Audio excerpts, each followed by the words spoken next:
जादुई बकरी चिकन। एक गांव में भोला नाम का एक लड़का अपनी माँ के साथ रहता था। भोला नाम के जैसे ही भोला था। वो बहुत ही गरीब था। उसके पास एक गाय थी।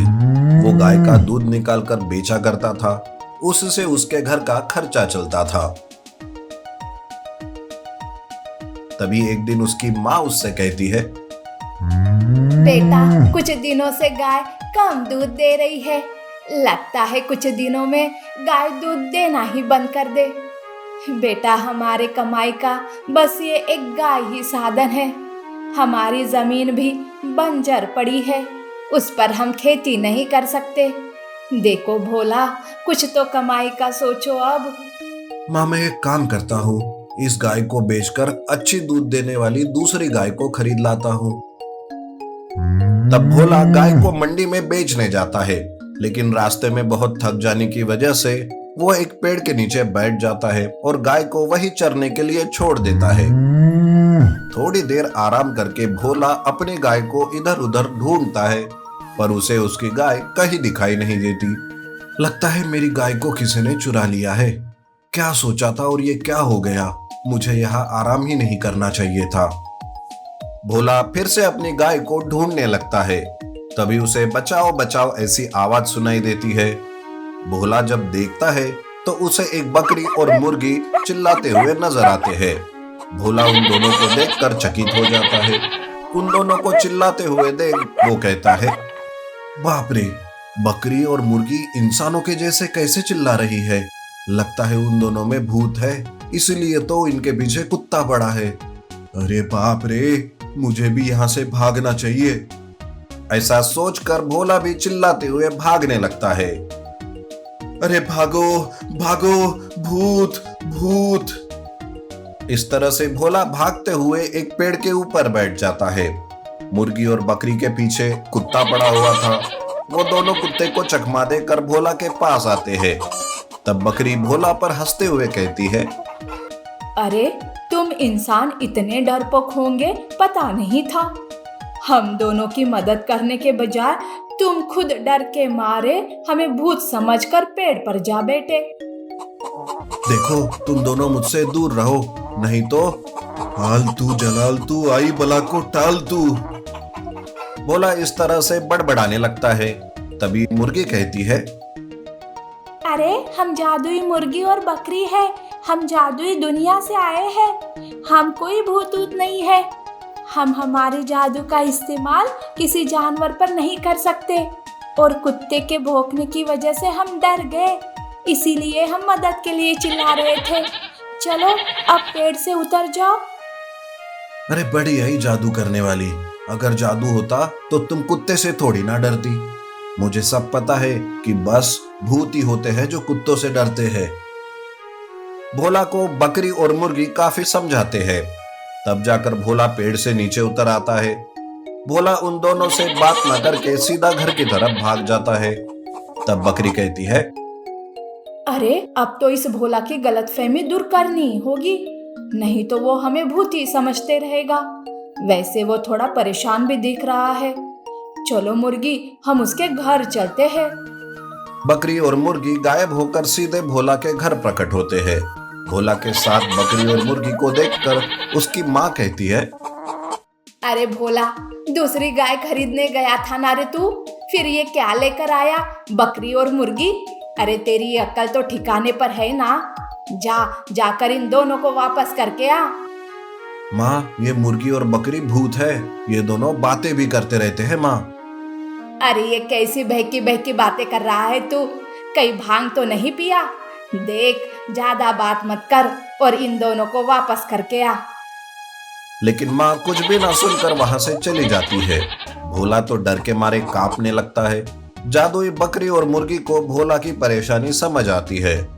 जादुई शक्ति से बकरी भोला की गाय को प्रकट करते हैं। तभी बकरी कहती है, ये रही तुम्हारी गाय भोला। अब तो हमारी बात पर विश्वास करो कि हम भूत नहीं है। तब जाकर भोला को उन दोनों पर विश्वास होता है। गाय को वापस पाकर भोला उन दोनों का धन्यवाद करता है। मुर्गी को खाने के लिए वो दाने भी लाता है तो बकरी को हरी भरी घास देता है। बकरी और मुर्गी दोनों कुछ दिन भोला के साथ रहते हैं, पर घर की हालत खराब होने की वजह से वो परेशान हो जाता है। तब भोला मन ही मन सोचता है, अरे गाय ने तो दूध देना बंद कर दिया है, मुझे ही कोई काम देखना होगा अब गांव में जाकर। हमारे खेत भी तो बंजर पड़े हैं, अब क्या करूं मैं। तब बकरी और मुर्गी उसके मन की बात जान जाते हैं। वो दोनों उसे लेकर उसके बंजर खेत में जाते हैं। बकरी अपनी जादुई शक्ति से बंजर जमीन को उपजाऊ जमीन में बदल देती है। तब मुर्गी कहती है, भोला, जिस तरह से हम अपनी बूढ़ी माँ को कभी नहीं छोड़ते ना, वैसे ही गाय को कभी नहीं छोड़ना, उसे बेचना नहीं। और हाँ, अब इस जमीन पर तुम खेती कर सकते हो। आज के बाद तुम्हें कोई परेशानी नहीं होगी। लेकिन हाँ, तुमने गाय को बेचा ना तो तुम्हारा नुकसान होगा। अब हमारा जाने का वक्त आ गया है भोला, हम चलते हैं। ऐसा कहकर मुर्गी और बकरी वहां से गायब हो जाते हैं। भोला अपनी जमीन को देखकर खुश हो जाता है। वो वहां अनाज की खेती करता है और अच्छे से फसल उगाता है। भोला गाय को ना बेचकर उसकी अच्छे से सेवा करता है और अपनी माँ के साथ खुशी खुशी जीवन गुजार। Giant chicken. बालापुर नाम के गांव में शालिक नाम का एक किसान रहता था। उसे 2 बेटे थे। बड़ा बेटा नीलेश खेती बाड़ी करता और छोटा बेटा उमेश शहर में गैरेज में काम करता। उमेश हमेशा संडे को गांव में अपने माँ बाबूजी और भाई को मिलने आता। एक दिन की बात है, नीलेश सवेरे सवेरे खेत में काम कर रहा था। तभी उसे कुछ आवाज सुनाई देती है। नीलेश, क्या कर रहे हो तुम? अरे, ये कौन है जो इतनी बड़ी आवाज में बात कर रहा है? नीलेश ये देखने के लिए जैसे ही पीछे मुड़ता है, वो देखता है कि एक बड़ा सा जायंट मुर्गा उसके सामने खड़ा है।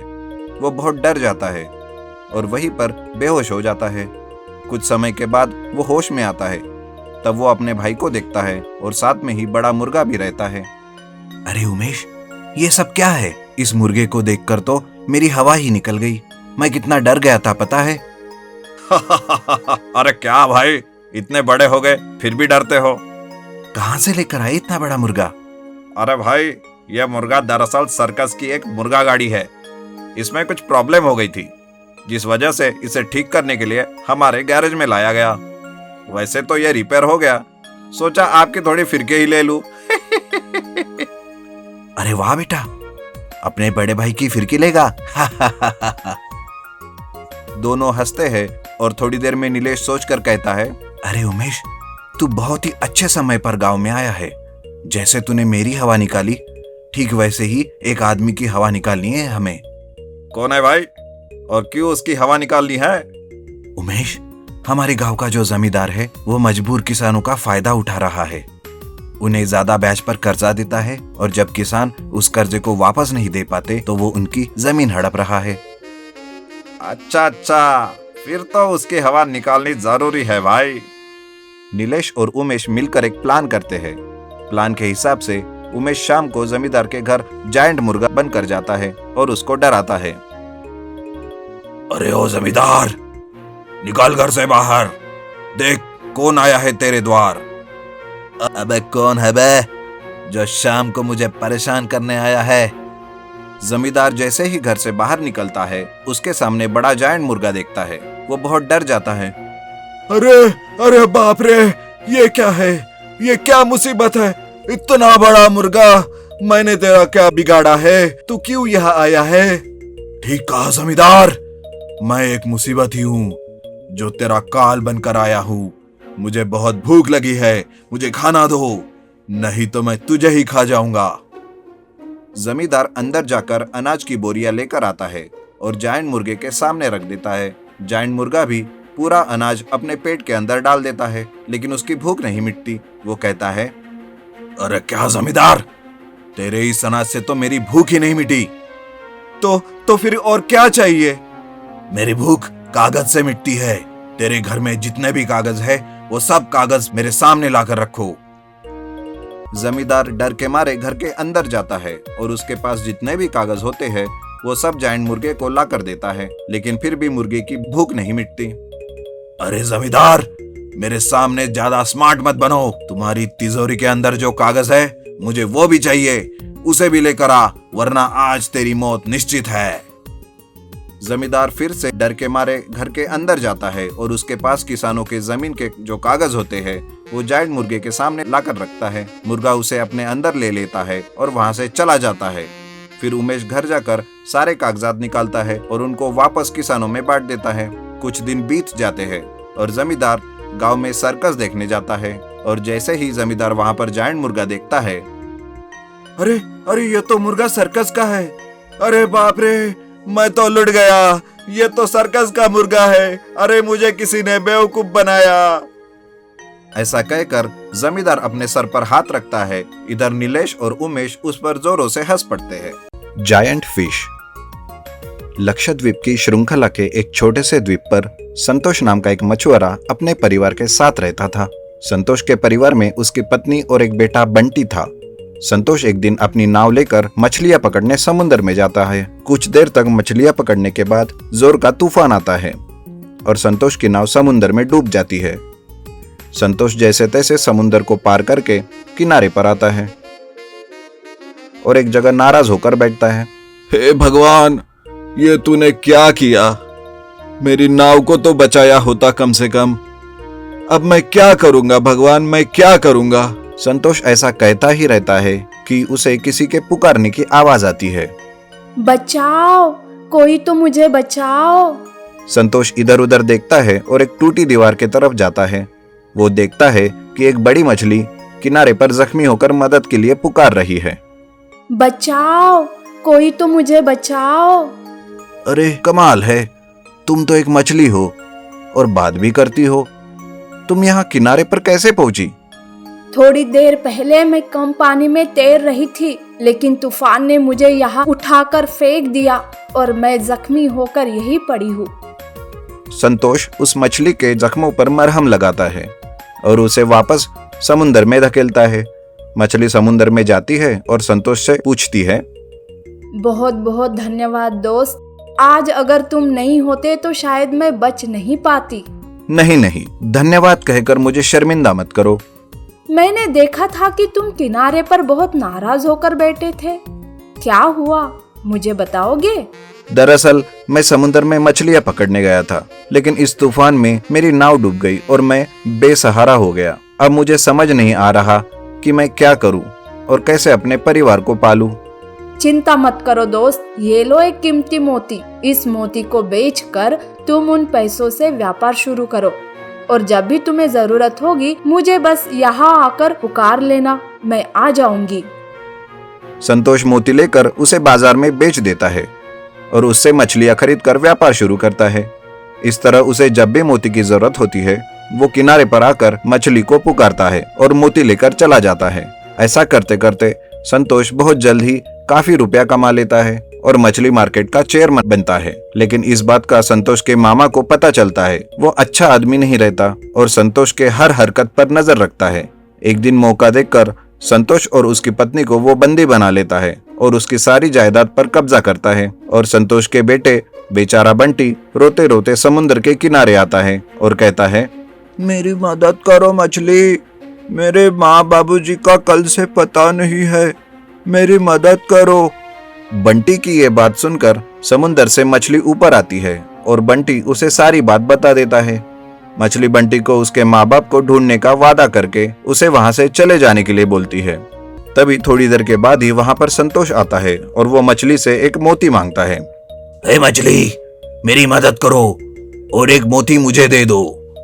मछली सोच में पड़ जाती है कि अभी थोड़ी देर पहले बंटी ने माँ बाप के गुम होने की बात बताई और अभी संतोष यहाँ कैसे। मछली को संतोष पर शक होता है और वो कहती है, ठीक है, तो हमेशा की तरह मेरे मुंह में आओ और मोती लेकर जाओ। ऐसा सुनकर संतोष मछली की तरफ चलने लगता है। मछली समझ जाती है कि ये असली संतोष नहीं है। वो जैसे ही उसके पास जाता है मछली उसके पैरों को पकड़कर अपने मुंह से पकड़ लेती है और आधा शरीर बाहर ही रखती है। वो बहुत जोरों से चिल्लाता है और कहता है, अरे मुझे माफ कर दो, मैं संतोष नहीं उसका मामा हूँ, कृपया मुझे माफ करो। उसकी चीख सुनकर बंटी वहां आता है और उसे छुड़ा लेता है। मामा होकर भी संतोष और उसके बच्चे के साथ जो किया उस बात का उसे बहुत अफसोस होता है और वो संतोष और उसकी पत्नी को छोड़ देता है और उनसे माफी मांग लेता है। जादुई भैंस चोर। हरिपुरम नाम के गांव में राजनाथ और रामनाथ नाम के दो भाई रहते थे। उन दोनों के पास पिता की दी हुई जायदाद थी। इन दोनों में से राजनाथ बड़ा था, वो बहुत ही लालची था, जबकि रामनाथ छोटा था और बहुत ही भोला था। राजनाथ अपने पिता की दी हुई जायदाद में से एक घर और एक दूध देने वाली गाय अपने लिए रख लेता है और भैंस रामनाथ को दे देता है। रामनाथ अपने भाई के आगे एक भी बात नहीं करता था। वो भैंस को लेकर उसे चराने के लिए जंगल ले जाता है। ये देख उस गांव का आदमी रामनाथ से कहता है, क्यों रामनाथ, तेरे भाई ने तुझे धोखा देकर घर और दूध देने वाली गाय दोनों ही ले ली और तुझे किसी भी काम में न आने वाली ये भैंस हाथ में थमा दी। इसका तुम क्या करोगे? इसे चारा खिलाना भी बेकार है। तू बहुत ही भोला है। क्या करूं? भैया के आगे मैं कुछ भी नहीं कह सकता, उनसे झगड़ा भी नहीं कर सकता। अब तो भगवान ही मेरी मदद करें। ये कहकर रामनाथ भैंस को जंगल में एक स्वामी जी के आश्रम के पास चारा खिला रहा था। उस आश्रम के स्वामी जी ये देखकर उस भैंस को चारा डालते हैं। उसके चारा खाने के बाद उसे पानी पिलाते हैं कि तभी वो भैंस एक जादुई भैंस में बदल जाती है। उसे बहुत सारी जादुई शक्तियां मिल जाती हैं। वो कुछ भी कर सकती है। वो हवा में उड़ सकती थी, गायब हो सकती थी, जितना भी चाहे वो वजन उठा सकती थी। भैंस को वैसे बदलते हुए देख रामनाथ सोचता है कि उससे कुछ रोजी रोटी कमाकर कुछ पैसे जोड़ लिए जाएं। एक बार गांव में एक ट्रक गड्ढे में फंस जाता है। उसे बाहर निकालने के लिए इस भैंस का इस्तेमाल किया जाता है। उस ट्रक को भैंस जोर से खींचकर बाहर निकाल देती है। उसी तरह गांव में बाढ़ आने की वजह से गांव के लोग नदी पार करने के लिए भैंस की मदद लिया करते थे। भैंस उन्हें हवा में उड़ाकर नदी के उस पार बहुत ही सुरक्षित छोड़ देती थी। लोग भैंस को एक रस्सी बांधकर उसकी मदद से हवा में उड़ा करते थे। इस तरह भैंस के जादू को देखकर गांव वाले आश्चर्यचकित होते थे और रामनाथ की तारीफ किया करते थे। ये सब राजनाथ को बिल्कुल भी पसंद नहीं था। एक दिन राजनाथ रामनाथ के पास आता है और कहता है, ये हमारे पिता की दी हुई संपत्ति है, इसके इस्तेमाल में मेरा भी हिस्सा है। तुम अकेले ही गांव में अच्छा नाम कमा रहे हो, तो मैं क्यों चुप रहूं? ये क्या कह रहे हो भैया? तुम ही ने तो घर और दूध देने वाली गाय अपने पास रख ली और ये भैंस मुझे दे दी। अब आकर ऐसे क्यों बात कर रहे हो? 4 पैसे क्या कमा लिए, तुम मेरे आगे जुबान चला रहे हो? तुम्हारी इतनी हिम्मत, मैं देख लूंगा तुम्हें। ये कहकर राजनाथ वहां से चला जाता है और उस रात को रामनाथ के घर भैंस चुराने जाता है।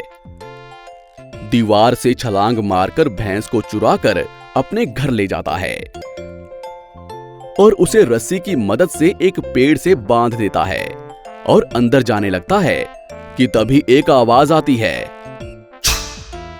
राजनाथ उस आवाज को ढूंढने लगता है, पर उसे कहीं भी कुछ समझ में नहीं आता। वो भैंस की ओर देखता है, तब जाकर उसे समझ में आता है कि वो आवाज भैंस से आई थी। राजनाथ आश्चर्यचकित होता है। तब भैंस राजनाथ से कहती है, रुको, कहाँ जा रहे हो? रामनाथ को भोला बनाकर तुमने अपने पिता की जायदाद चुरा ली, अब मुझे भी चुरा के यहाँ लाए हो? तुम जैसे इंसान का क्या करें? ये क्या कह रहे हो? तुम मेरे पिता की संपत्ति का हिस्सा ही तो हो, तो तुमसे जो भी मिलेगा उसमें मेरा भी हिस्सा होगा। तुम लालची किस्म के इंसान हो। तुम्हारे भोले भाई को तुमने दुख दिया है, तुम्हें सबक सिखाना होगा। ये कहकर भैंस एकदम से रस्सी तोड़कर राजनाथ की जमकर धुलाई करके रामनाथ के घर चली जाती है। इस पिटाई से राजनाथ की अक्ल ठिकाने आ गई। उसके लालच से जानवरों को भी गुस्सा आता है। ये समझकर वो अपने भाई से अच्छे से पेश आने लगता है और एक अच्छा इंसान बनकर जीवन बिताने लगता है। लालच बुरी बला है। आपको हमारी ये कहानी कैसी लगी हमें कमेंट बॉक्स में जरूर बताएं और यदि आप ऐसी ही और भी कहानियां सुनना चाहते हैं तो हमारे चैनल को सब्सक्राइब करना ना भूलें। शुक्रिया।